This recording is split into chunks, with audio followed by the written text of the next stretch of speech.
Teman-teman, saat aku berdiri di dapur rumah mertua, tanganku basah karena mencuci piring. Mendengar suara ibu mertuaku memanggil keras dari ruang tamu, "Sari, cepat, bersihkan meja. Jangan lamban seperti pembantu." Hatiku seperti tercekat. Aku, Sari, bukan pembantu. Aku adalah menantu di keluarga ini, istri Dimas, pria yang kucintai. Tapi teman-teman, di mata keluarga suamiku, aku hanyalah gadis miskin dari desa, tidak layak untuk mereka.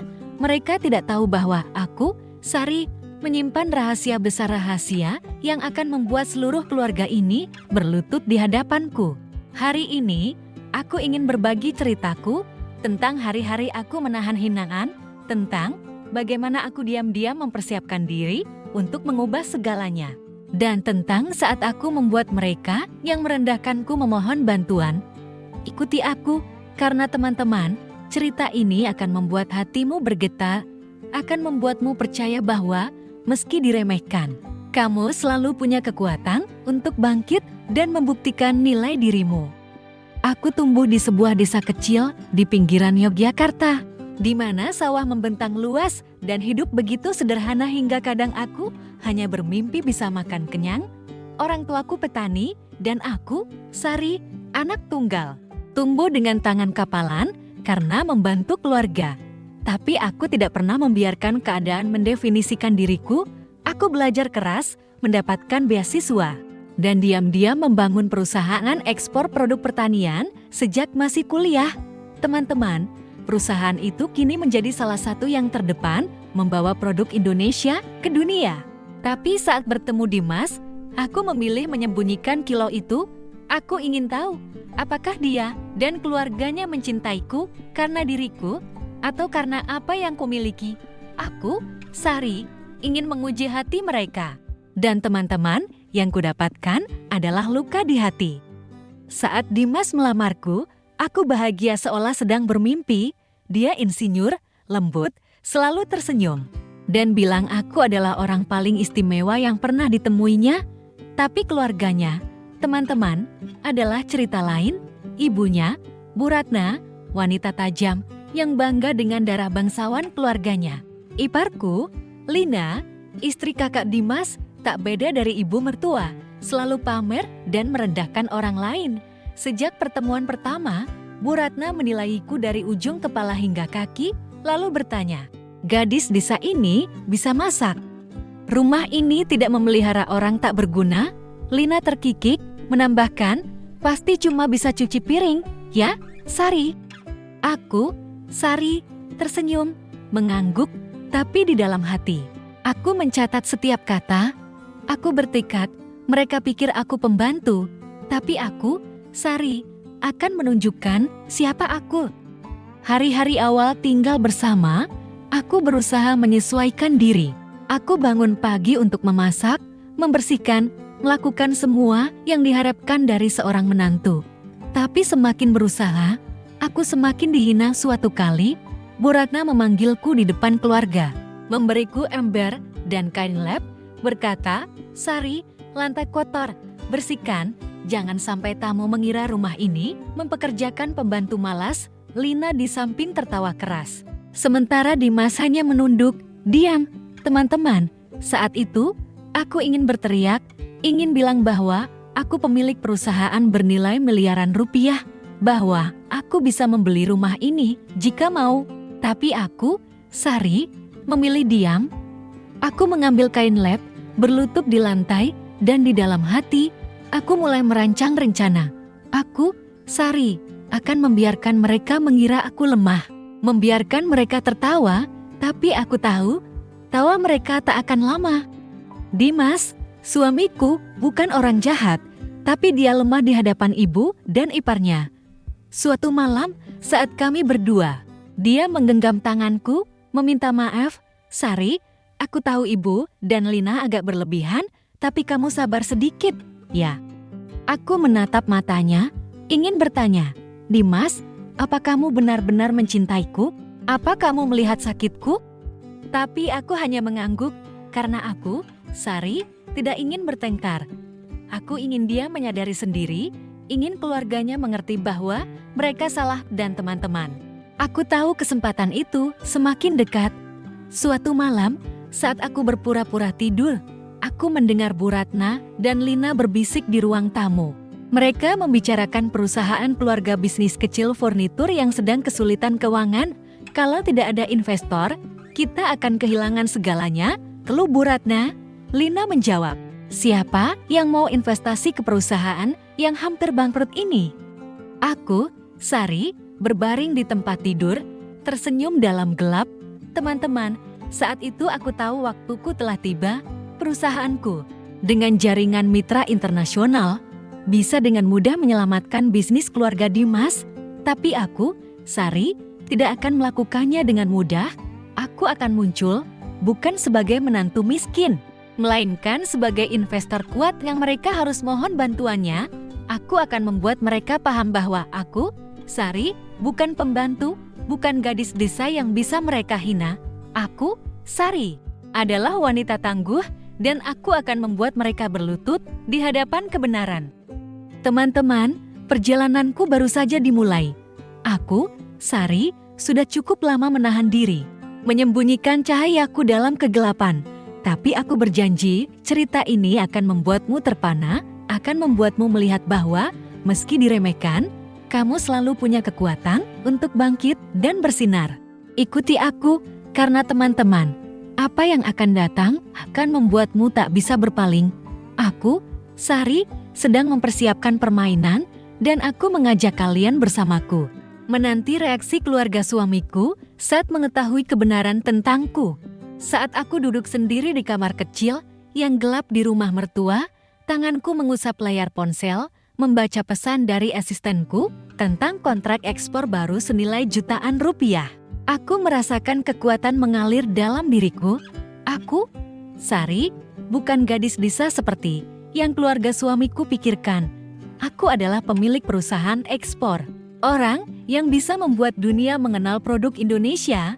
Tapi teman-teman, saat aku tersenyum karena kabar gembira, suara ibu mertuaku menggema dari ruang tamu, Sari, kesini, cuci baju. Jangan malas seperti pembantu sewaan. Hatiku seperti tertusuk, tapi aku, Sari, tidak membiarkan rasa sakit itu menenggelamkanku hari ini. Aku ingin menceritakan tentang hari-hari ketika hinaan dari keluarga suamiku mendorongku ke batas, tentang bagaimana aku mengubah rasa sakit menjadi api tekad, dan tentang saat aku mulai merancang rencana untuk membuat mereka menghadapi kebenaran. Ikuti aku, karena teman-teman, cerita ini akan membuat hatimu bergetar, akan membuatmu melihat bahwa meski direndahkan, kamu selalu punya kekuatan untuk bangkit dan membuktikan nilai dirimu. Setelah hari-hari awal penuh perjuangan, aku sadar bahwa penghinaan dari keluarga suamiku tidak berhenti pada kata-kata. Itu menjadi bagian dari keseharian, seolah aku, Sari, benar-benar pembantu di rumah ini. Suatu sore, Bu Ratna, ibu mertuaku, mengadakan acara keluarga untuk menyambut kerabat dari Bandung.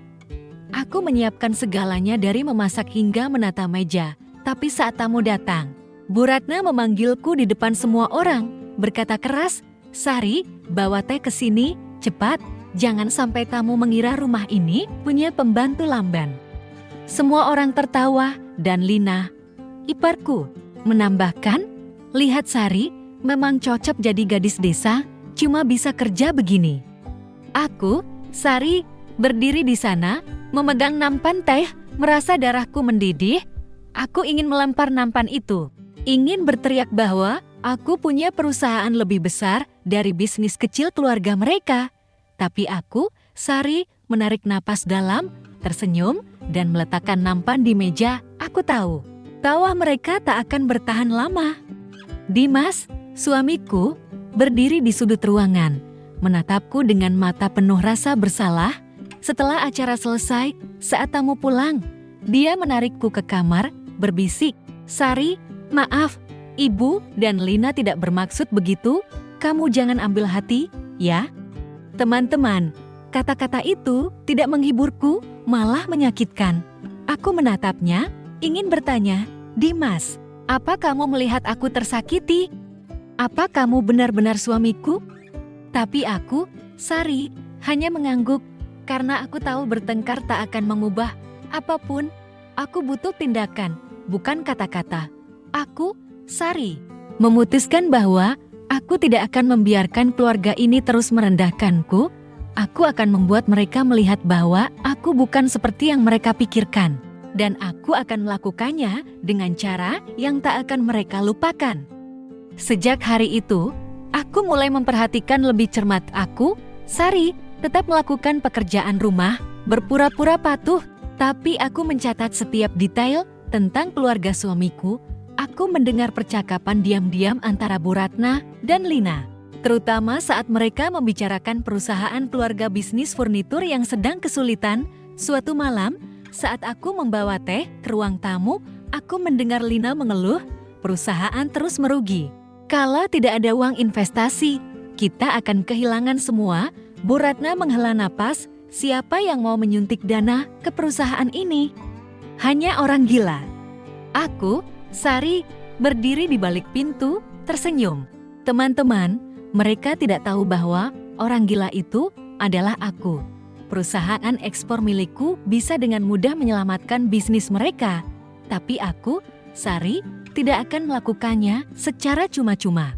Aku akan membuat mereka memohon dan aku akan membuat mereka paham bahwa mereka salah memanggilku pembantu. Aku mulai bertindak dalam diam. Di malam hari, saat semua orang tidur, aku membuka laptop, menghubungi asistenku, Mira, untuk menyiapkan rencana. Aku memintanya mengumpulkan informasi tentang perusahaan keluarga Dimas, dari laporan keuangan hingga daftar mitra. Aku, Sari, ingin tahu persis berapa banyak uang yang mereka butuhkan, dan aku ingin memastikan bahwa saat aku muncul, mereka tidak punya pilihan selain memohon padaku. Mira, yang sudah bekerja denganku sejak awal, tertawa melalui telepon. Bu Sari, mereka akan terkejut saat tahu siapa Anda. Aku tersenyum, menjawab, Mira, aku tidak ingin mereka terkejut. Aku ingin mereka berlutut. Teman-teman, saat itu aku, Sari, merasakan api tekad membakar dalam diriku. Aku tidak melakukan ini untuk balas dendam, melainkan untuk membuktikan bahwa tidak ada yang berhak merendahkanku. Tapi teman-teman, aku tidak selalu kuat. Ada malam-malam ketika aku berbaring di tempat tidur, menatap langit-langit, bertanya pada diri sendiri, Sari, mengapa kamu harus menahan ini? Mengapa tidak pergi saja, jalani hidup yang layak kamu dapatkan?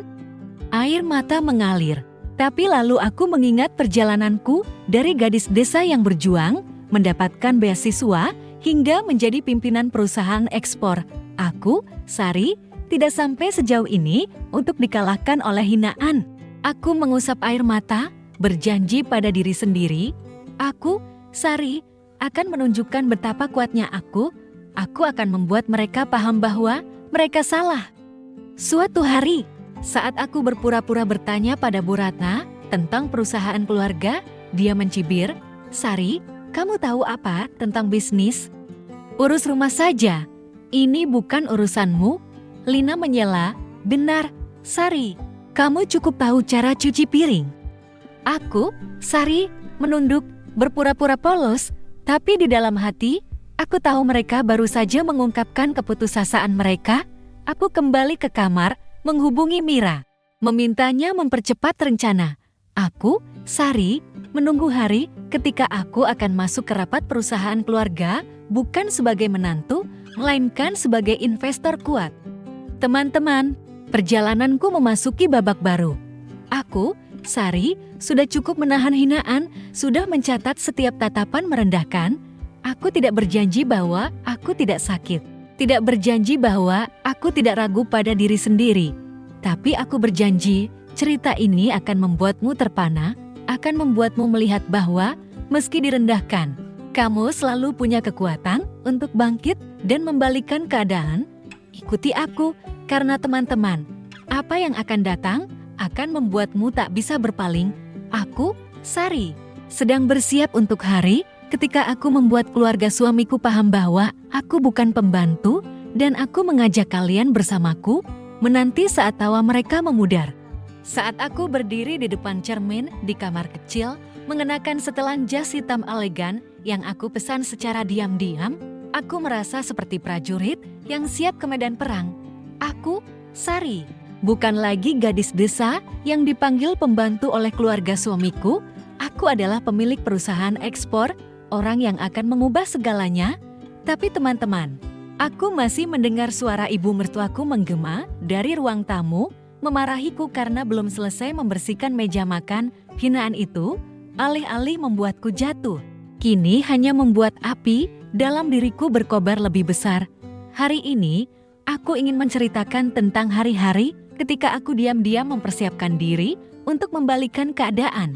Tentang keputusasaan keluarga suamiku saat perusahaan mereka runtuh, dan tentang bagaimana aku, Sari, bersiap masuk ke rapat penentu untuk membuat mereka menghadapi kebenaran. Ikuti aku, karena teman-teman, cerita ini akan membuat hatimu bergetar, akan membuatmu melihat bahwa meski diremehkan, kamu selalu punya kekuatan untuk bangkit dan membuat dunia memandangmu dengan cara berbeda. Setelah acara keluarga, hinaan dari Bu Ratna dan Lina tidak berkurang, jika ada, malah semakin parah. Suatu pagi, saat aku sedang melipat pakaian, Lina masuk, melempar setumpuk gaun ke tempat tidur.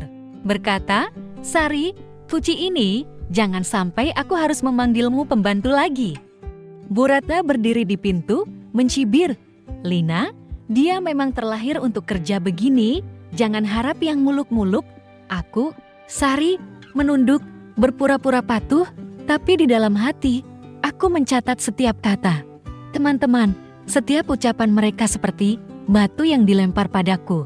Tapi aku tidak membiarkan batu itu menghancurkanku. Aku, Sari, menggunakan batu-batu itu untuk membangun tekadku, untuk mempersiapkan hari ketika aku membuat mereka berlutut. Sementara itu, aku mendapat kabar dari Mira, asistenku, bahwa perusahaan keluarga Dimas berada di ambang kebangkrutan.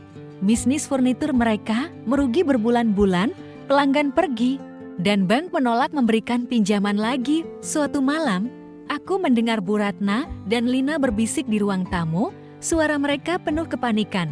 Kalau tidak ada investor dalam sebulan, kita akan kehilangan semua, kata Bu Ratna, suaranya gemetar. Lina menjawab, "Bu, siapa yang berani menyuntik dana ke perusahaan ini? Hanya orang gila." Aku, Sari, berdiri di balik pintu, tersenyum dalam gelap. Teman-teman, mereka tidak tahu bahwa orang gila itu adalah aku, perusahaan ekspor milikku dengan jaringan mitra internasional dan dana berlimpah. Bisa dengan mudah menyelamatkan mereka.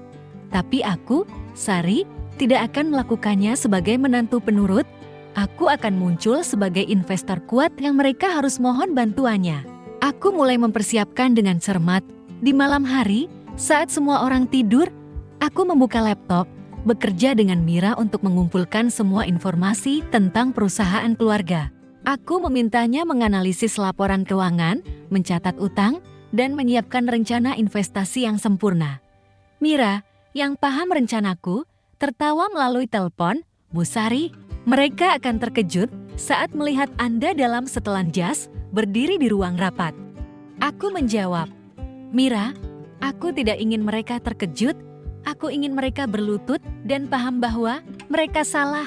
Teman-teman, aku, Sari, tidak melakukan ini untuk balas dendam. Aku melakukan ini untuk membuktikan bahwa tidak ada yang berhak menentukan nilai diriku. Tidak ada yang bisa memanggilku pembantu tanpa membayar harga. Untuk memastikan rencana sempurna, aku berlatih segalanya. Aku berdiri di depan cermin, berlatih presentasi seperti investor profesional, membayangkan diriku menghadapi Bu Ratna, Lina, dan Dimas. Aku, Sari, ingin setiap kata, setiap tatapan memancarkan kekuatan. Aku mengingat kembali hinaan yang kuterima saat Bu Ratna menyuruhku mengelap lantai di depan tamu, saat Lina mengejek pakaian sederhanaku, dan aku menggunakan kenangan itu untuk mendorongku.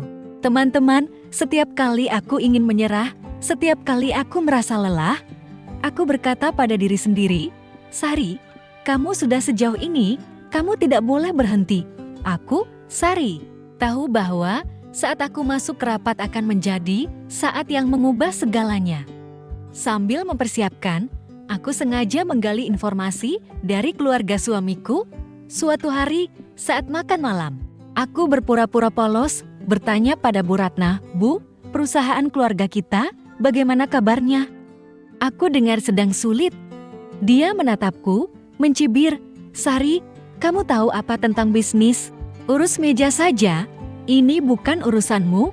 Lina menyela, "Benar, Sari, kamu cukup tahu cuci piring." Dimas di samping menunduk, diam. Aku, Sari, tersenyum, mengangguk, tapi di dalam hati. Aku tahu mereka baru saja mengungkapkan keputusasaan mereka. Aku kembali ke kamar, langsung menghubungi Mira, memintanya mempercepat rencana. Aku, Sari, ingin segalanya siap saat perusahaan keluarga mengadakan rapat pemegang saham darurat untuk mencari investor. Seminggu kemudian, kesempatan datang. Mira melaporkan bahwa perusahaan keluarga mengirim undangan ke perusahaanku meminta perwakilan menghadiri rapat pemegang saham. Mereka tidak tahu bahwa perwakilan itu adalah aku, Sari, menantu yang mereka panggil pembantu. Aku, Sari, memegang undangan itu, merasa jantungku berdetak kencang, bukan karena takut, melainkan karena gairah. Teman-teman, aku sudah menunggu momen ini terlalu lama. Aku sudah menahan hinaan, tatapan merendahkan, dan kini aku, Sari, siap melangkah ke ruang rapat, bukan sebagai menantu, melainkan sebagai orang yang memegang nasib mereka. Teman-teman, perjalananku mendekati titik balik besar. Aku, Sari, sudah menyiapkan segalanya, sudah mengubah rasa sakit menjadi kekuatan, dan berdiri di depan pintu menuju kebenaran. Aku tidak berjanji bahwa aku tidak cemas, tidak berjanji bahwa semuanya akan mudah. Tapi aku berjanji, cerita ini akan membuatmu terpana, akan membuatmu melihat bahwa meski direndahkan, kamu selalu punya kekuatan untuk bangkit dan membuat dunia memandangmu dengan kagum. Ikuti aku, karena teman-teman, apa yang akan datang akan membuatmu tak bisa berpaling. Aku, Sari, sedang bersiap untuk rapat penentu, dan aku mengajak kalian bersamaku. Menanti saat keluarga suamiku terkejut mengetahui siapa aku sebenarnya. Saat aku melangkah ke ruang rapat perusahaan keluarga Dimas, mengenakan setelan jas hitam mewah, memegang tas berisi rencana investasi, aku merasa jantungku berdetak kencang, bukan karena takut, melainkan karena kekuatan. Aku, Sari, bukan lagi menantu yang dipanggil pembantu, bukan gadis desa yang diremehkan keluarga suamiku. Aku adalah pemilik perusahaan ekspor, orang yang memegang nasib mereka di tanganku. Teman-teman, saat pintu ruang rapat terbuka, aku melihat Bu Ratna, Lina, dan Dimas duduk di sana. Mata mereka penuh keputusasaan. Sama sekali tidak mengenaliku hari ini, aku ingin menceritakan tentang momen aku membalikan keadaan, tentang bagaimana aku membuat seluruh ruangan terpana saat mengungkap kebenaran, dan tentang rasa kemenangan saat keluarga suamiku harus menghadapi apa yang telah mereka lakukan. Ikuti aku, karena teman-teman, cerita ini akan membuat hatimu bergetar, akan membuatmu melihat bahwa meski direndahkan, kamu selalu punya kekuatan untuk bangkit dan membuat dunia memandangmu dengan cara berbeda. Ruang rapat penuh sesak pemegang saham, karyawan senior, dan keluarga suamiku. Bu Ratna duduk di kursi utama, wajahnya tegang, berusaha mempertahankan sikap angkuhnya. Lina di sampingnya, terus melihat jam, berbisik, "Investor ini dari mana? Kok lambat?" Dimas, suamiku, duduk di sudut meja, menunduk, mata penuh kekhawatiran. Tidak ada dari mereka yang mengenaliku saat aku masuk, karena aku, Sari, telah berubah total. Tidak ada lagi kemeja usang atau celemek. Aku mengenakan jas elegan, rambut disanggul rapi, dan tatapan tajam. Seorang karyawan memperkenalkan, "Ini perwakilan dari PT Sinar Nusantara, perusahaan ekspor terbesar di industri ini." Seluruh ruangan bertepuk tangan, tapi Bu Ratna dan Lina hanya melirikku tanpa curiga. Aku, Sari, tersenyum dalam hati. Teman-teman, mereka tidak tahu bahwa perwakilan itu adalah menantu yang mereka panggil pembantu. Aku melangkah ke podium, meletakkan tas, dan memulai presentasi. Hadirin sekalian, saya di sini untuk membahas investasi ke perusahaan ini, kataku. Suaraku tenang tapi penuh wibawa. Aku memaparkan rencana investasi secara rinci. Dari penyuntikan dana untuk melunasi utang bank hingga ekspansi pasar internasional, seluruh ruangan mendengarkan dengan saksama, mengangguk setuju. Tapi kemudian, aku berhenti, menatap lurus ke Bu Ratna, Lina, dan Dimas, lalu berkata, sebelum melanjutkan, saya ingin memperkenalkan diri. Saya Sari, Ketua PT Sinar Nusantara, dan saya juga menantu keluarga ini. Ruangan hening seketika, Bu Ratna membelalak, Lina ternganga, dan Dimas menatapku, mata penuh keterkejutan. Aku, Sari, berdiri di sana, merasakan kekuatan membuncah. Teman-teman, saat itu, aku tahu, aku telah membalikan permainan. Bu Ratna tergagap, Sari, tidak mungkin kamu. Kamu cuma. Lina menyela, suaranya gemetar. Kamu bercanda, kan? Kamu pembantu? Mana mungkin. Aku, Sari, mengangkat tangan menghentikan mereka, mengeluarkan kontrak, laporan keuangan, dan sertifikat kepemilikan perusahaan atas namaku dari tas. Aku meletakkannya di meja, berkata, ini buktinya. PT Sinar Nusantara milikku, dan saya punya kemampuan untuk menyelamatkan perusahaan ini. Tapi kalian yang memanggilku pembantu, yang menyuruhku mengelap lantai, yang menertawakanku di depan tamu. Apa kalian pantas mendapat bantuanku? Ruangan terdiam, para pemegang saham menatap keluarga suamiku dengan rasa ingin tahu, sementara Bu Ratna menunduk, wajahnya memerah karena malu. Lina menggenggam tangan erat, tidak berani menatap. Dimas menatapku, mata penuh kekaguman dan penyesalan. Aku, Sari, tidak berhenti di situ. Aku menoleh ke seluruh ruangan, menceritakan perjalananku dari gadis desa yang berjuang, mendapatkan beasiswa, hingga membangun perusahaan ekspor dari nol. Aku berkata, saya, Sari, memilih menyembunyikan identitas untuk menguji keluarga ini. Tapi yang saya dapatkan adalah hinaan, panggilan pembantu. Hari ini, saya berdiri di sini bukan untuk balas dendam, melainkan untuk membuktikan bahwa tidak ada yang berhak merendahkanku. Seluruh ruangan bertepuk tangan, tapi keluarga suamiku hanya duduk diam, tidak berani mengangkat muka. Teman-teman, saat itu, aku merasa beban terlepas dari pundakku. Aku, Sari, tidak perlu mereka berlutut, tapi aku ingin mereka paham bahwa mereka salah besar. Bu Ratna, yang selalu angkuh, berusaha menenangkan diri. Berkata, Sari, jika kamu benar-benar ketua perusahaan, maka kami sangat berharap bisa bekerja sama. Perusahaan ini membutuhkanmu. Lina mengangguk cepat, menambahkan, benar, Sari, kami tidak sengaja. Aku, Sari, menatap mereka, tersenyum dingin. Bekerja sama? Tanyaku, kalian pikir saya akan mudah menyuntik dana setelah semua yang kalian lakukan? Saya akan mempertimbangkan, tapi tidak hari ini. Aku menoleh ke para pemegang saham, berkata, saya akan mempertimbangkan investasi. Tapi saya perlu memastikan perusahaan ini dikelola oleh orang-orang yang menghargai nilai orang lain. Ruangan kembali bertepuk tangan, dan aku, Sari, keluar dari ruang rapat, kepala tegak, meninggalkan keluarga suamiku dalam kebingungan dan rasa malu. Saat aku kembali ke ruang kerja sementara, Mira berlari mendekat, memelukku, dan berteriak, Bu Sari, Anda berhasil. Mereka terkejut sampai tak bisa bicara. Aku tersenyum, tapi di dalam hati, aku masih merenung. Teman-teman, aku, Sari, tidak ingin berpuas diri. Aku ingin mereka menyadari kesalahan. Tidak hanya padaku, tapi pada siapapun yang pernah mereka remehkan.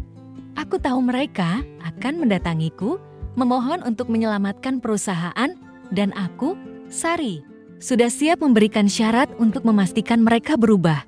Tapi saat ini, aku hanya ingin menikmati momen kemenangan ketika aku, Sari, membuat seluruh ruangan memandangku dengan kagum. Teman-teman, perjalananku telah mencapai puncak besar. Aku, Sari, telah mengungkap kebenaran telah membuat keluarga suamiku terpana dan kini memegang kendali atas nasib mereka. Aku tidak berjanji bahwa aku tidak cemas tentang apa yang akan datang, tidak berjanji bahwa aku akan mudah memaafkan. Tapi aku berjanji, cerita ini akan membuatmu terpana. Akan membuatmu melihat bahwa, meski direndahkan, kamu selalu punya kekuatan untuk bangkit dan membuat dunia berlutut di hadapanmu. Ikuti aku, karena teman-teman, apa yang akan datang akan membuatmu tak bisa berpaling. Aku, Sari, sedang bersiap membuat keputusan besar dan aku mengajak kalian bersamaku. Menanti apa yang akan dilakukan keluarga suamiku untuk menebus kesalahan mereka. Saat aku duduk di ruang kerja sementara, memandang jalanan Jakarta yang sibuk melalui jendela kaca, aku merasakan ketenangan yang aneh. Aku, Sari, baru saja membuat seluruh ruang rapat perusahaan keluarga Dimas terpana saat mengungkap bahwa aku adalah ketua PT Sinar Nusantara, orang yang bisa menyelamatkan bisnis mereka dari kebangkrutan. Tapi teman-teman, kemenangan itu tidak membuatku berpuas diri. Tatapan bingung Bu Ratna, Lina, dan Dimas, kata-kata tersendat mereka hanya membuatku bertanya, apa mereka benar-benar memahami kesalahan mereka? Hari ini, aku ingin menceritakan tentang hari-hari ketika keluarga suamiku datang memohon padaku tentang bagaimana aku, Sari, memberikan syarat untuk memastikan mereka berubah, dan tentang saat aku menyadari bahwa kekuatan sejati bukan terletak pada balas dendam, melainkan pada menuntut keadilan. Ikuti aku, karena teman-teman, cerita ini akan membuat hatimu bergetar, akan membuatmu melihat bahwa meski direndahkan, kamu selalu punya kekuatan untuk memaksa orang lain menghormatimu. Setelah rapat penentu itu, aku tahu keluarga suamiku tidak akan membiarkanku tenang. Mereka membutuhkanku, membutuhkan danaku, membutuhkan PT Sinar Nusantara untuk menyelamatkan perusahaan yang berada di ambang kehancuran. Tapi aku, Sari, tidak akan membuatnya mudah. 2 hari kemudian, Mira melaporkan bahwa Bu Ratna dan Lina ingin bertemu di kantor. Aku setuju, tapi meminta pertemuan diadakan di ruang rapat utama, di mana aku bisa berdiri sebagai pihak yang berkuasa.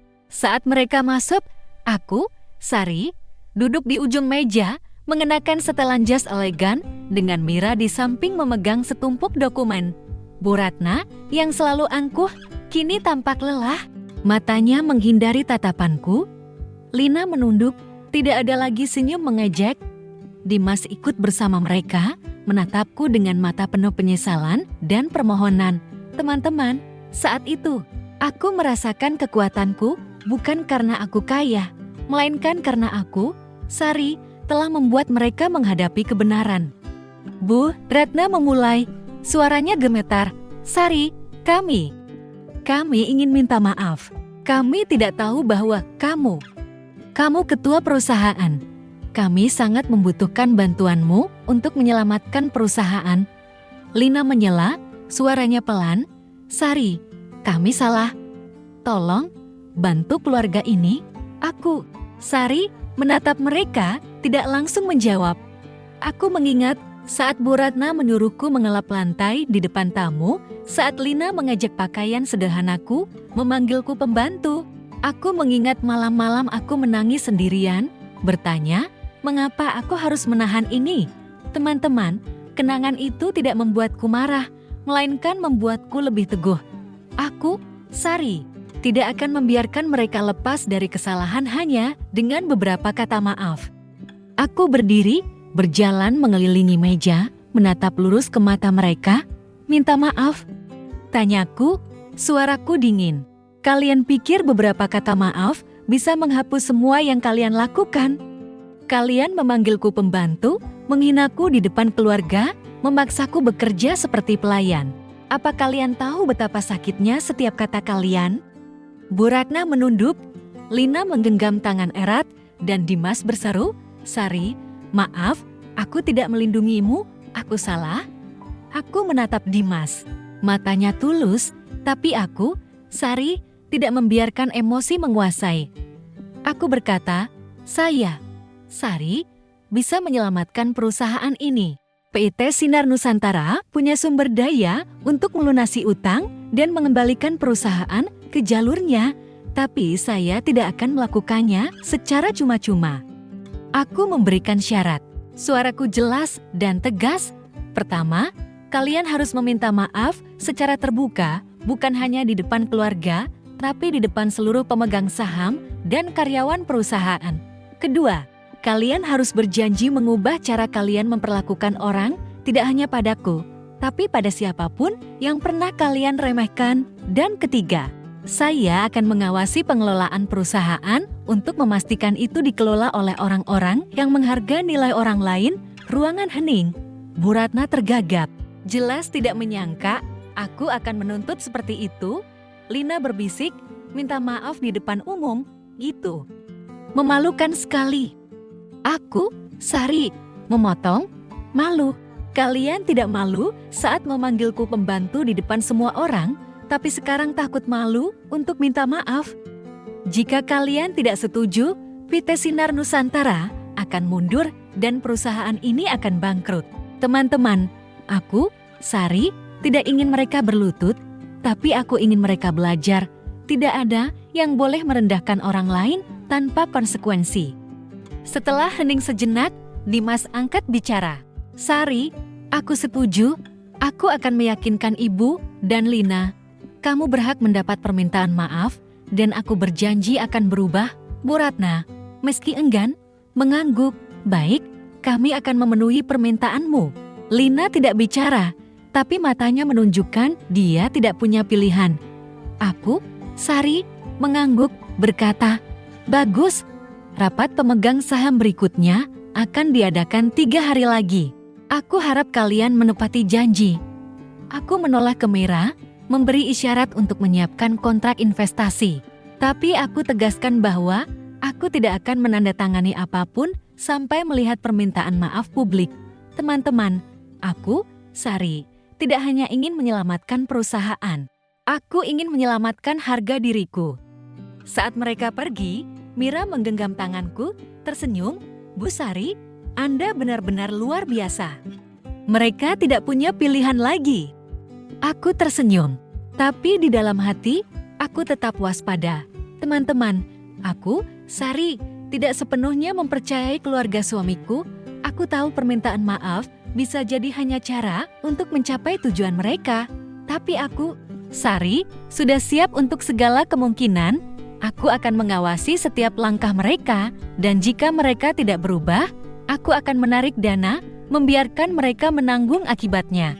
Tapi jauh di lubuk hati, aku berharap mereka akan belajar, tidak hanya untukku, tapi untuk semua orang yang pernah mereka remehkan. Teman-teman, perjalananku memasuki babak baru. Aku, Sari, telah membuat keluarga suamiku memohon, telah memberikan syarat yang adil, dan kini memegang kendali atas masa depan mereka. Aku tidak berjanji bahwa aku akan mudah memaafkan. Tidak berjanji bahwa aku tidak cemas tentang apa yang mereka lakukan. Tapi aku berjanji cerita ini akan membuatmu terpana, akan membuatmu melihat bahwa meski direndahkan, kamu selalu punya kekuatan untuk bangkit dan memaksa orang lain menghormatimu. Ikuti aku, karena teman-teman, apa yang akan datang akan membuatmu tak bisa berpaling. Aku, Sari, sedang menanti bagaimana keluarga suamiku menepati janji, dan aku mengajak kalian bersamaku menyaksikan momen mereka menghadapi kesalahan mereka. Saat aku berdiri di ruang rapat perusahaan keluarga Dimas, mataku mengarah ke kursi tempat Bu Ratna, Lina, dan Dimas duduk. Aku merasakan kekuatan mengalir dalam diriku. Aku, Sari, bukan lagi menantu yang dipanggil pembantu, bukan lagi orang yang diam-diam menahan hinaan. Aku adalah ketua PT Sinar Nusantara yang baru saja memaksa keluarga suamiku menerima syarat adil, meminta maaf secara terbuka, dan berjanji untuk berubah. Hari ini, aku ingin menceritakan tentang momen ketika seluruh ruangan menyaksikan Bu Ratna dan Lina menundukkan kepala untuk meminta maaf. Tentang bagaimana aku, Sari, menilai ketulusan mereka, dan tentang tekadku untuk memastikan mereka benar-benar berubah. Ikuti aku, karena teman-teman, cerita ini akan membuat hatimu bergetar. akan membuatmu melihat bahwa meski direndahkan, kamu selalu punya kekuatan untuk menuntut penghormatan dan menciptakan perubahan. 3 hari setelah pertemuan di kantor, perusahaan keluarga mengadakan rapat pemegang saham darurat dan aku, Sari, diundang sebagai investor utama. Ruang rapat penuh sesak pemegang saham, karyawan, dan bahkan beberapa wartawan diundang untuk merekam acara. Aku duduk di baris depan, mengenakan setelan jas biru tua, tatapanku tenang tapi tajam. Mira berdiri di sampingku, berbisik, "Bu Sari, hari ini mereka harus menghadapi diri mereka sendiri. Anda berhasil." Aku tersenyum, tapi di dalam hati, aku tetap waspada. Teman-teman, aku, Sari, tidak mudah mempercayai keluarga suamiku. Permintaan maaf publik adalah syarat yang kuberikan. Tapi aku ingin melihat ketulusan, bukan hanya kata-kata, untuk menyelamatkan perusahaan. Bu Ratna, yang selalu angkuh, melangkah ke podium. Tangannya menggenggam mikrofon, matanya menghindari tatapan. Dia berdehem, berkata, "Hadirin sekalian, hari ini, Saya ingin meminta maaf kepada Sari, menantu kami. Kami salah paham tentang dia, telah memperlakukannya tidak adil, dan kami sangat menyesal." Suaranya gemitar, jelas lebih karena malu daripada penyesalan. Lina berdiri berikutnya, suaranya pelan. "Saya juga minta maaf kepada Sari. Saya salah karena tidak menghormatinya. Tolong maafkan saya." Dimas adalah yang terakhir, dan saat dia melangkah, matanya menatap lurus ke arahku. "Sari," katanya, "aku minta maaf karena tidak melindungimu, karena membiarkanmu menahan semua itu. Aku berjanji akan berubah, dan aku harap kamu memberiku kesempatan." Seluruh ruangan bertepuk tangan, tapi aku, Sari, duduk diam, mengamati setiap gerak-gerik mereka. Teman-teman, aku tidak merasa puas. Aku merasa ini baru langkah awal, dan aku, Sari, butuh melihat tindakan, bukan hanya kata-kata. Permintaan maaf itu direkam, dan sore itu juga, video itu menyebar di media sosial. Artikel berita mulai menyebutku sebagai wanita yang membalikan prasangka. Dan ceritaku menginspirasi ribuan wanita di seluruh Indonesia. Tapi teman-teman, aku, Sari, tidak membiarkan pujian itu mengalihkanku. Aku tahu Bu Ratna dan Lina hanya meminta maaf karena tidak punya pilihan. Aku melihat mata mereka yang menghindar, melihat mereka berbisik setelah rapat, seolah menyesali karena harus menundukkan kepala. Dimas, sebaliknya, tampak lebih tulus. Setelah rapat, dia mendatangiku, menggenggam tanganku, berkata, "Sari, aku tahu permintaan maaf tidak cukup, tapi aku akan membuktikan dengan tindakan. Aku ingin kita mulai lagi." Aku, Sari, menatap matanya, mengangguk, tapi di dalam hati, aku tetap menjaga jarak. Aku, Sari, tidak ingin emosi mengalahkan akal. Aku memutuskan untuk menandatangani kontrak investasi, menyuntikkan dana untuk melunasi utang bank, dan merestrukturisasi perusahaan keluarga. Tapi aku, Sari, tidak membiarkan semuanya berjalan mudah. Aku meminta untuk bergabung di Dewan Direksi sebagai penasihat, memastikan perusahaan dikelola secara transparan dan adil. Aku juga menetapkan aturan baru. Tidak ada yang boleh mendiskriminasi siapapun di perusahaan, baik karyawan maupun mitra.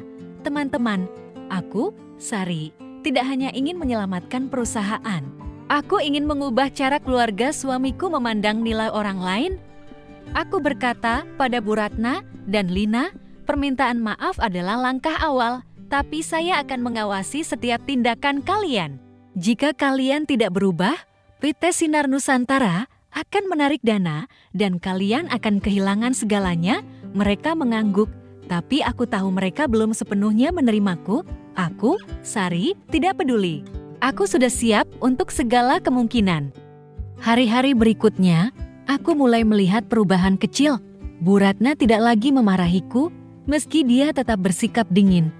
Lina, meski dengan enggan, mulai berbicara denganku dengan nada lebih lembut, bahkan meminta pendapatku tentang perusahaan. Dimas berusaha lebih keras, dia membantuku pekerjaan rumah, mengobrol tentang pekerjaan. Dan untuk pertama kalinya, Aku melihat dia bangga menyebutku di depan kerabat, teman-teman.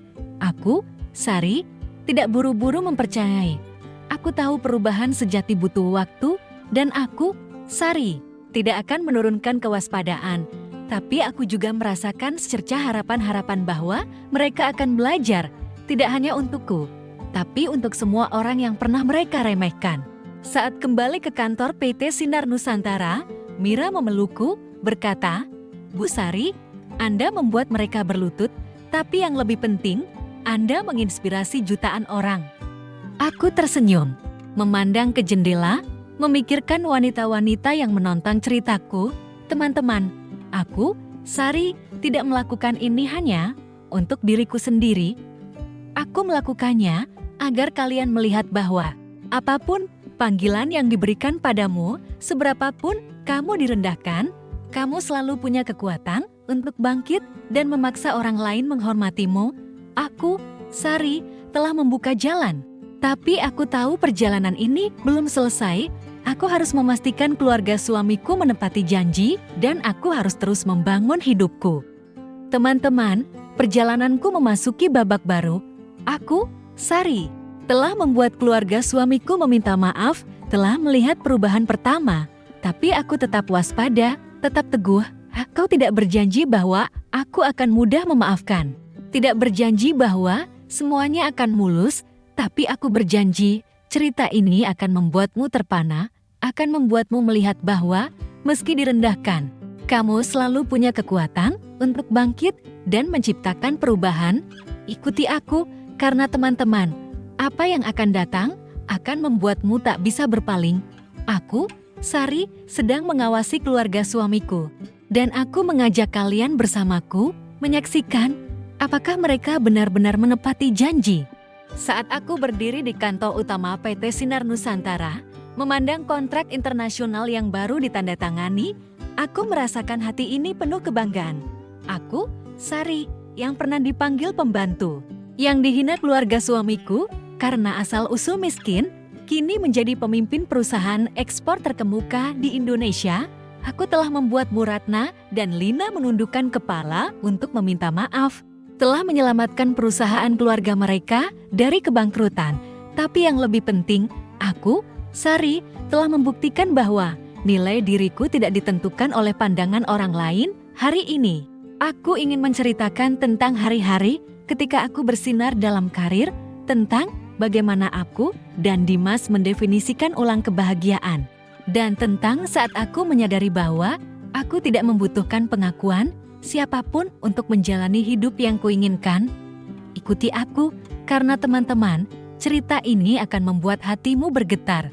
Akan membuatmu melihat bahwa meski direndahkan, kamu selalu punya kekuatan untuk bangkit dan menulis cerita hidupmu sendiri.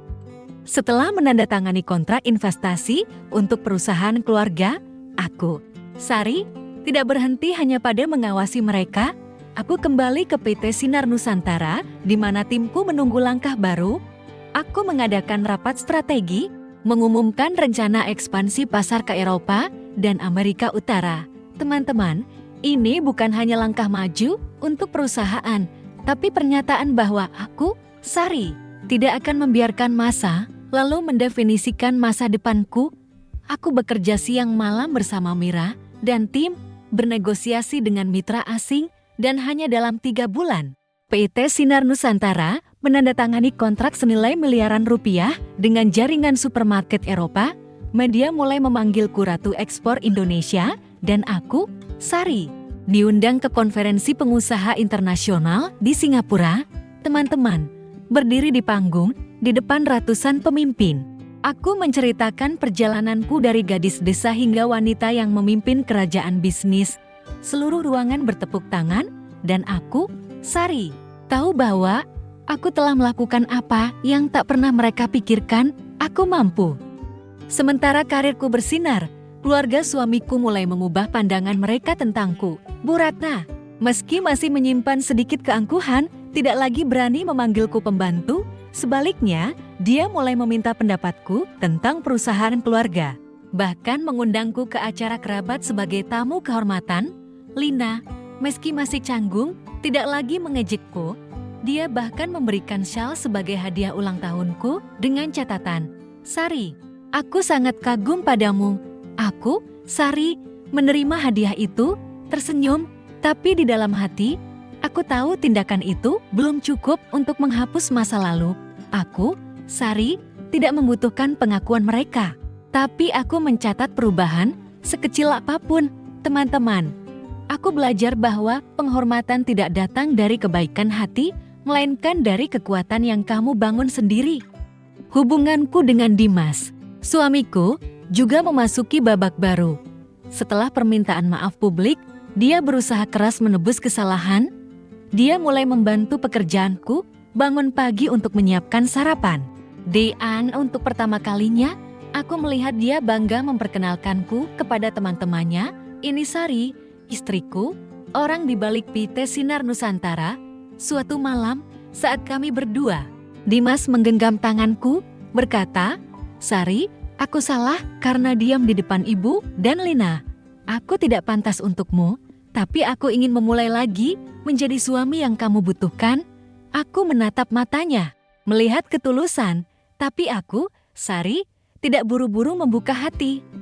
Aku berkata, "Dimas, kamu tidak perlu melakukan apapun untuk pantas denganku. Aku mencintaimu, tapi kebahagiaanku ada di tanganku, tidak tergantung padamu." Teman-teman, aku, Sari, telah belajar bahwa cinta bukan ketergantungan, melainkan saling menghormati. Aku memberi Dimas kesempatan, tapi aku tahu aku tidak membutuhkannya untuk bersinar. Keberhasilanku tidak hanya berhenti di PT Sinar Nusantara, ceritaku mulai menyebar, dibagikan di media sosial dan surat kabar. Wanita dari seluruh Indonesia mengirim surat, menceritakan bagaimana mereka bangkit setelah mendengar ceritaku. Sebuah surat dari seorang gadis muda di Surabaya membuatku tersentuh. "Kak Sari, aku pernah diremehkan keluarga suamiku, tapi berkat kakak, aku memutuskan kuliah dan membuka toko sendiri. Terima kasih." Teman-teman, surat-surat itu adalah dorongan untukku terus maju. Aku, Sari, menyadari bahwa perjalananku bukan hanya untuk membuktikan diri, tapi juga untuk menginspirasi orang lain. Aku mulai merencanakan proyek yang lebih besar, beasiswa untuk wanita muda kurang mampu, agar mereka punya kesempatan seperti yang pernah kumiliki. Aku, Sari, ingin berkata pada mereka, kamu tidak perlu orang lain menentukan nilai dirimu, kamu adalah penulis cerita hidupmu sendiri. Di dalam hati, aku merasakan kepercayaan diri baru. Aku, Sari, bukan lagi gadis yang diam menahan hinaan, tidak lagi takut dihina. Aku berdiri di depan cermin setiap pagi, menatap diriku sendiri, dan berkata, Sari, kamu sudah sejauh ini, dan kamu akan melangkah lebih jauh. Teman-teman, aku tidak berjanji bahwa aku tidak membawa luka dari masa lalu. Tidak berjanji bahwa aku tidak cemas tentang masa depan. Tapi aku tahu bahwa aku, Sari, telah menemukan kekuatan dalam diriku, dan aku ingin kalian juga menemukannya.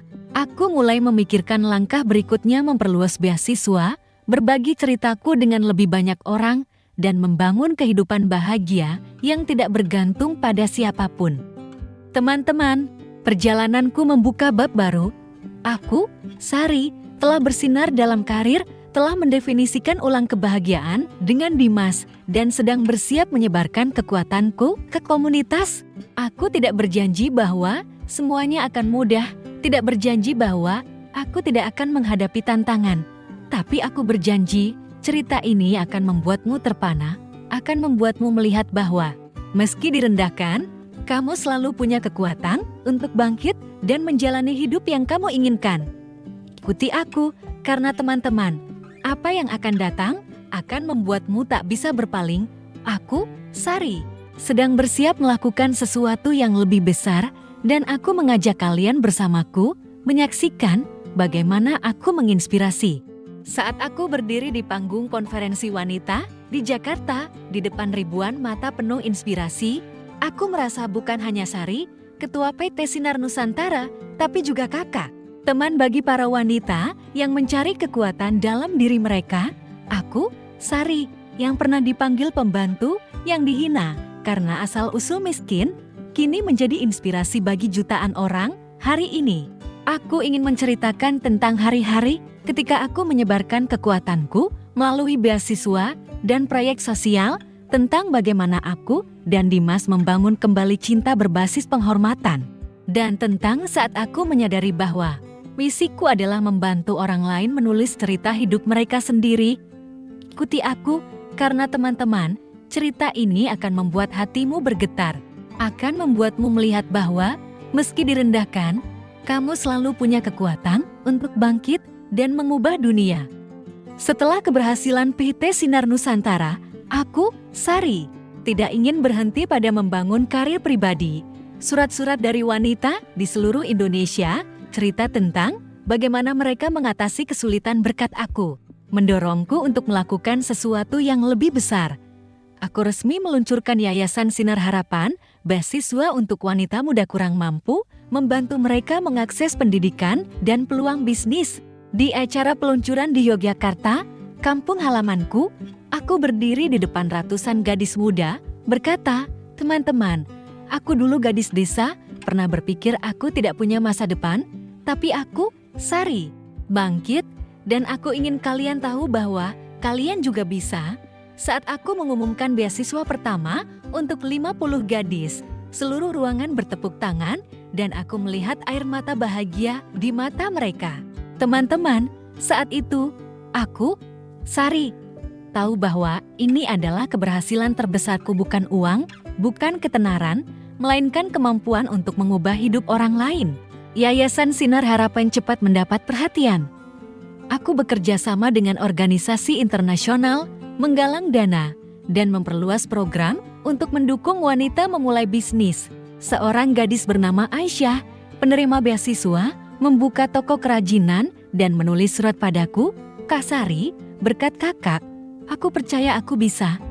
Aku membaca surat itu di kantor, tersenyum, dan berkata pada diri sendiri, "Sari, ini alasan kamu berjuang." Teman-teman, aku, Sari, tidak hanya ingin membantu wanita belajar.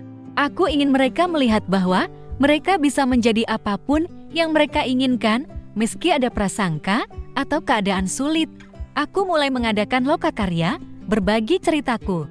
Dari hari-hari, dipanggil pembantu hingga memimpin perusahaan ekspor. Setiap kali aku berbicara, aku melihat mata para gadis berbinar, seolah mereka menemukan harapan dalam diri mereka. Sementara, aku sibuk dengan Yayasan Sinar Harapan, hubunganku dengan Dimas semakin matang. Dia tidak hanya mendukungku dalam kehidupan sehari-hari, tapi juga ikut dalam proyekku.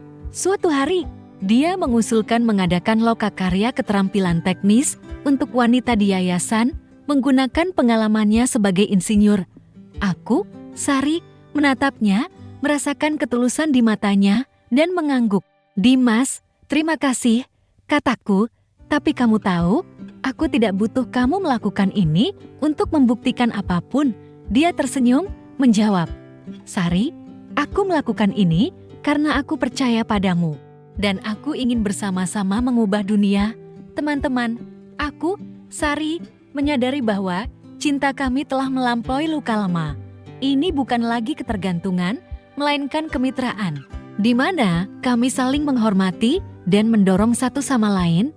Aku masih waspada, tapi aku mulai membuka hati, percaya bahwa Dimas benar-benar ingin menjadi suami yang kubutuhkan. Keluarga suamiku juga terus berubah, meski tidak selalu mulus, Muratna. Meski sudah tidak terlalu angkuh, kadang masih menunjukkan ketidaknyamanan saat aku dipuji media. Lina berusaha lebih ramah, tapi aku merasakan sedikit kecemburuan di matanya saat melihat kesuksesanku. Aku, Sari, tidak mempedulikan. Aku tidak butuh kasih sayang mereka, hanya butuh mereka menepati janji untuk tidak merendahkan orang lain. Suatu kali di acara keluarga, Bu Ratna tiba-tiba berdiri, mengangkat gelas, berkata, "Saya ingin berterima kasih kepada Sari karena telah menyelamatkan perusahaan dan mengajari kami pelajaran tentang penghormatan." Seluruh ruangan bertepuk tangan, dan aku, Sari, tersenyum, mengangguk. Teman-teman, aku tidak yakin dia sepenuhnya tulus, tapi aku tahu mereka tidak lagi berani merendahkanku. Aku, Sari, telah memaksa mereka berubah, bukan dengan balas dendam, melainkan dengan membuktikan nilai diriku. Ketenaranku membawa peluang sekaligus tekanan. Aku diundang sebagai pembicara di berbagai acara, dari konferensi bisnis hingga acara televisi. Sebuah kanal YouTube mengundangku menceritakan kisahku dalam video panjang, dan dalam seminggu, video itu ditonton jutaan kali. Teman-teman, aku, Sari, tidak menyangka ceritaku akan menyentuh hati begitu banyak orang. Tapi aku juga tahu bahwa bersama kilau itu, tantangan baru akan datang. Aku mulai mendapat komentar negatif. Tuduhan bahwa aku hanya beruntung atau mengandalkan suami. Aku, Sari, membaca komentar itu, tersenyum dan berkata pada diri sendiri, mereka tidak tahu perjalananmu, mereka tidak tahu kekuatanmu. Aku memutuskan untuk tidak membiarkan kata-kata negatif menggoyahku, melainkan fokus pada misi yang lebih besar, membantu wanita dimanapun bangkit seperti aku. Saat memandang masa depan, aku, Sari, melihat jalan yang terbuka lebar. Aku ingin Yayasan Sinar Harapan menyentuh ribuan gadis, ingin PT Sinar Nusantara menjadi simbol inovasi, dan ingin ceritaku terus menginspirasi. Aku berdiri di depan cermin setiap malam, menatap diriku sendiri, dan berkata, Sari, kamu sudah sejauh ini, tapi kamu akan melangkah lebih jauh, teman-teman. Aku tidak berjanji bahwa perjalanan ini akan mudah, tidak berjanji bahwa aku tidak akan menghadapi tantangan. Tapi aku berjanji, cerita ini akan membuatmu terpana, akan membuatmu melihat bahwa meski direndahkan, kamu selalu punya kekuatan untuk bangkit dan mengubah dunia. Ikuti aku, karena teman-teman, apa yang akan datang akan membuatmu tak bisa berpaling. Aku, Sari, sedang bersiap menghadapi tantangan baru, dan aku mengajak kalian bersamaku menyaksikan bagaimana aku terus menulis ceritaku. Saat aku duduk di kantor PT Sinar Nusantara, membaca email dari mitra internasional yang mengusulkan kerjasama, aku merasakan hati ini penuh harapan. Aku, Sari, yang pernah dipanggil pembantu, yang diremehkan keluarga suamiku, kini tidak hanya ketua perusahaan ekspor, tapi juga inspirasi bagi jutaan wanita melalui Yayasan Sinar Harapan. Tapi teman-teman, kilau selalu datang bersama tantangan. Badai tiba-tiba melanda, bukan dari keluarga suamiku, melainkan dari mereka yang meragukan misiku hari ini. Aku ingin menceritakan tentang hari-hari ketika aku menghadapi keraguan dan penentangan, tentang bagaimana aku, Sari, berdiri teguh di tengah badai, dan tentang saat aku menyadari bahwa tantangan adalah peluang untuk bersinar lebih terang. Ikuti aku, karena teman-teman, cerita ini akan membuat hatimu bergetar, akan membuatmu melihat bahwa meski diragukan, kamu selalu punya kekuatan untuk bangkit dan membuktikan nilai dirimu. Semuanya tampak berjalan mulus saat Yayasan Sinar Harapan semakin berkembang. Kami telah memberikan beasiswa kepada ratusan gadis, mendukung puluhan wanita memulai bisnis, dan ceritaku terus menyebar melalui pidato dan media sosial. Tapi kemudian, sebuah artikel muncul dengan judul yang mengejutkan, Sari, Pahlawan atau Penutup Mata. Artikel itu ditulis oleh jurnalis yang mengaku sebagai penjaga kebenaran, menuduh bahwa aku menggunakan Yayasan Sinar Harapan untuk memoles nama, bahwa PT Sinar Nusantara mengambil keuntungan dari mitra internasional. Mereka bahkan menggali masa laluku, memanggilku gadis desa yang beruntung, dan mempertanyakan apakah aku benar-benar mampu memimpin perusahaan besar. Teman-teman, saat membaca kata-kata itu, aku, Sari, merasa darahku mendidih. Aku ingin berteriak bahwa mereka tidak tahu bagaimana aku berjuang, tidak tahu berapa banyak rasa sakit yang kulalui untuk berdiri di sini. Tapi aku, Sari, menarik napas dalam, berkata pada diri sendiri, ini bukan waktunya marah, ini waktunya bertindak. Badai tidak berhenti pada artikel itu. Beberapa pesaing di industri ekspor mulai menyebarkan rumor, mengatakan bahwa PT Sinar Nusantara menggunakan bahan baku yang tidak transparan. Beberapa donatur Yayasan Sinar Harapan ragu, memintaku memberikan lebih banyak bukti tentang transparansi yayasan. Bahkan, sekelompok kecil di media sosial yang dulu mendukungku mulai meragukan benarkah Sari melakukan ini untuk komunitas atau hanya untuk terkenal? Teman-teman, keraguan itu seperti pisau yang menusuk hatiku. Aku, Sari, pernah menghadapi hinaan dari keluarga suamiku, tapi kali ini penentangan datang dari mereka yang kuharapkan akan kuberikan manfaat. Mendapatkan beasiswa hingga memimpin perusahaan ekspor.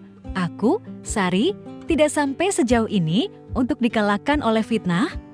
Aku mengumpulkan tim PT Sinar Nusantara, meminta mereka mempublikasikan semua laporan keuangan dan sumber bahan baku.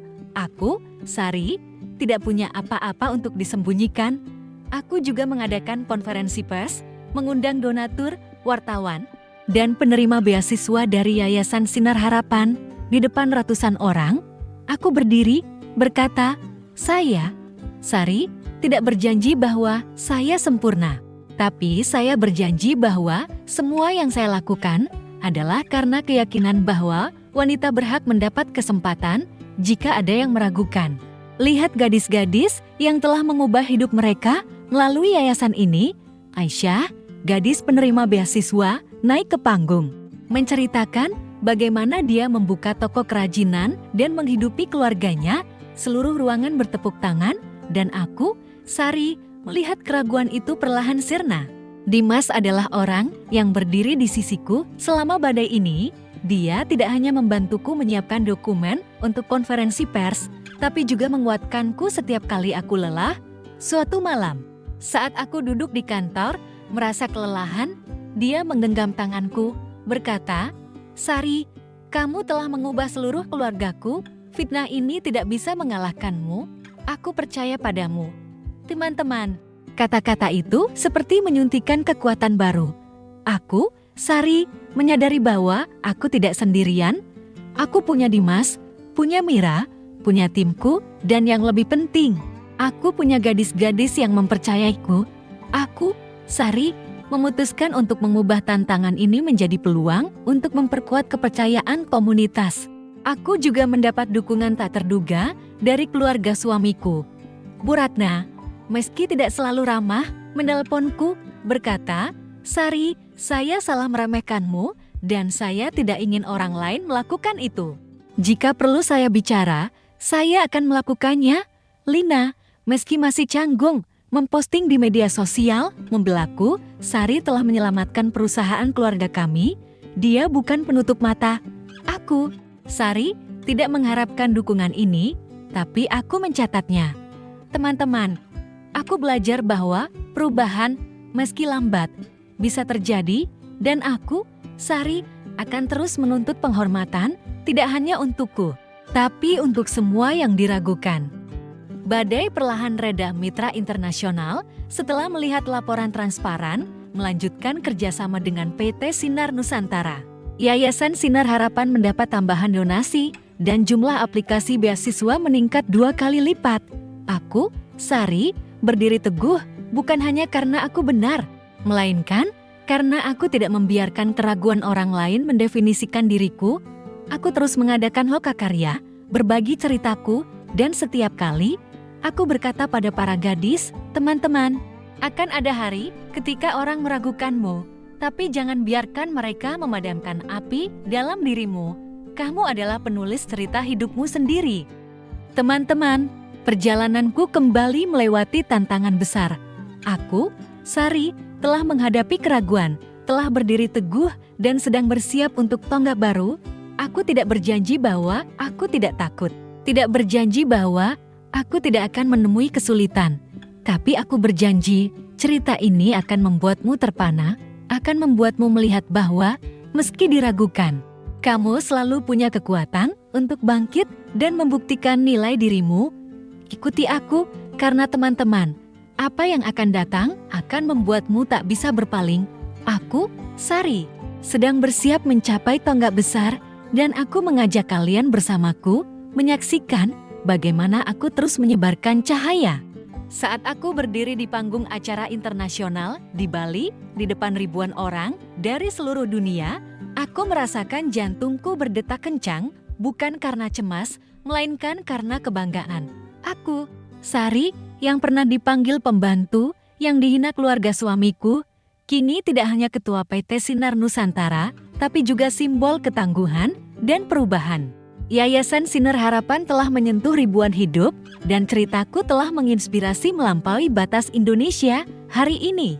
Aku ingin menceritakan tentang momen ketika aku mencapai tonggak besar dalam misiku, tentang pengakuan dari komunitas, dan tentang bagaimana aku, Sari, memandang masa depan dengan percaya diri dan rasa syukur.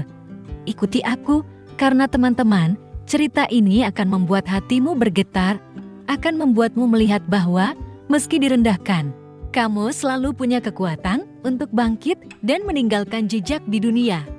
Setelah badai keraguan dari artikel dan fitnah, aku, Sari, telah mengubah tantangan menjadi peluang.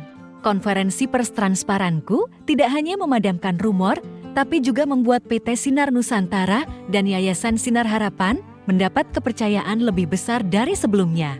Mitra internasional berbondong-bondong menandatangani kontrak dan yayasan menerima puluhan donasi baru. Tapi tonggak terbesar datang pada hari yang tak pernah kulupakan. Yayasan Sinar Harapan dianugerahi oleh Perserikatan Bangsa-Bangsa sebagai proyek inspirasi untuk wanita dalam konferensi di Bali. Aku, Sari, diundang sebagai pembicara utama, mewakili jutaan wanita Indonesia yang telah mengatasi prasangka untuk menulis cerita hidup mereka sendiri. Teman-teman, saat aku melangkah ke panggung, mengenakan kebaya tradisional Indonesia, aku memandang ke penonton dan melihat mata penuh harapan. Aku, Sari, tahu bahwa ini adalah puncak dari perjalanan yang kumulai dari hari-hari paling kelam. Dalam pidatoku, aku menceritakan kisahku dari gadis desa di Yogyakarta, dipanggil pembantu oleh keluarga suamiku, hingga memimpin perusahaan ekspor dan mendirikan Yayasan Sinar Harapan. Aku berkata, teman-teman, aku pernah berpikir aku tidak layak, pernah merasa hanya bayangan di mata orang lain. Tapi aku, Sari, belajar bahwa nilai dirimu tidak terletak pada pandangan orang lain, melainkan pada cara kamu memandang dirimu sendiri. Saat aku menceritakan tentang gadis-gadis penerima beasiswa seperti Aisyah yang kini memiliki bisnis kerajinan sukses, seluruh ruangan berdiri dan bertepuk tangan.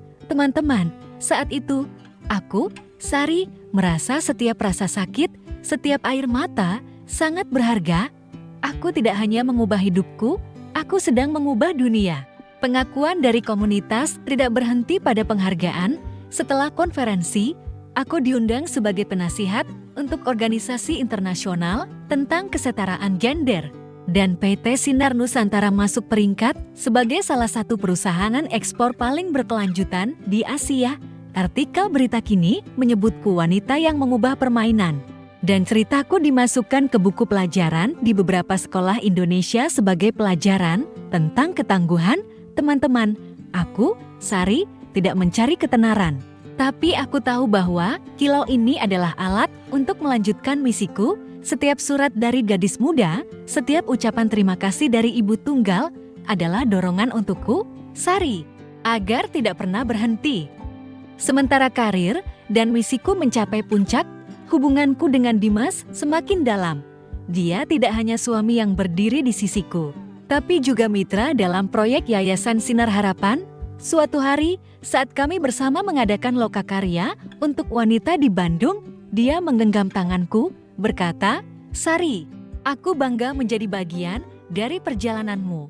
Kamu tidak hanya menyelamatkanku, tapi juga dunia. Aku tersenyum, menatap matanya, dan untuk pertama kalinya setelah bertahun-tahun, aku, Sari, merasa hatiku terbuka penuh.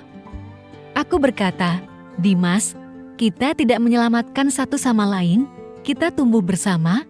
Teman-teman, aku, Sari, telah belajar bahwa cinta sejati adalah ketika keduanya saling membantu menjadi versi terbaik dari diri mereka.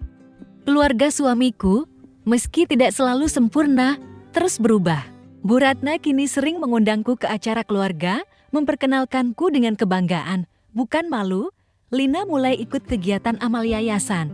Meski aku tahu dia masih belajar hidup tulus, aku, Sari, tidak mengharapkan mereka jadi keluarga ideal, tapi aku puas karena mereka telah belajar. Tidak ada yang boleh merendahkan orang lain, teman-teman. Aku, Sari, tidak menyimpan dendam. Aku memilih memaafkan, bukan untuk mereka, melainkan karena aku ingin hatiku ringan untuk menjalani misi yang lebih besar. Saat memandang masa depan, aku, Sari, melihat jalan yang terbuka lebar. Aku ingin Yayasan Sinar Harapan menyentuh jutaan gadis, ingin PT Sinar Nusantara memimpin industri ekspor global, dan ingin ceritaku terus menginspirasi. Aku mulai menulis buku, menceritakan perjalananku secara rinci, berharap itu menjadi cahaya bagi mereka yang tersesat. Aku berdiri di depan cermin setiap pagi, menatap diriku sendiri, dan berkata, Sari, kamu telah melakukan apa yang tidak ada yang pikir kamu bisa. Sekarang, lakukan lebih banyak lagi. Teman-teman, aku tidak berjanji bahwa aku tidak takut. Tidak berjanji bahwa aku tidak akan menghadapi tantangan baru. Tapi aku tahu bahwa aku, Sari, telah menemukan kekuatan untuk menghadapi apapun. Teman-teman, perjalananku telah mencapai tonggak besar, tapi aku tahu ini belum selesai. Aku, Sari, telah diakui, telah menginspirasi, dan sedang bersiap untuk langkah baru. Aku tidak berjanji bahwa semuanya akan mudah, tidak berjanji bahwa aku tidak akan menghadapi pilihan sulit. Tapi aku berjanji, cerita ini akan membuatmu terpana, akan membuatmu melihat bahwa meski direndahkan, kamu selalu punya kekuatan untuk bangkit dan meninggalkan jejak di dunia. Ikuti aku, karena teman-teman, apa yang akan datang akan membuatmu tak bisa berpaling. Aku, Sari, sedang bersiap membuat keputusan besar, dan aku mengajak kalian bersamaku menyaksikan bagaimana aku melanjutkan menulis bab baru.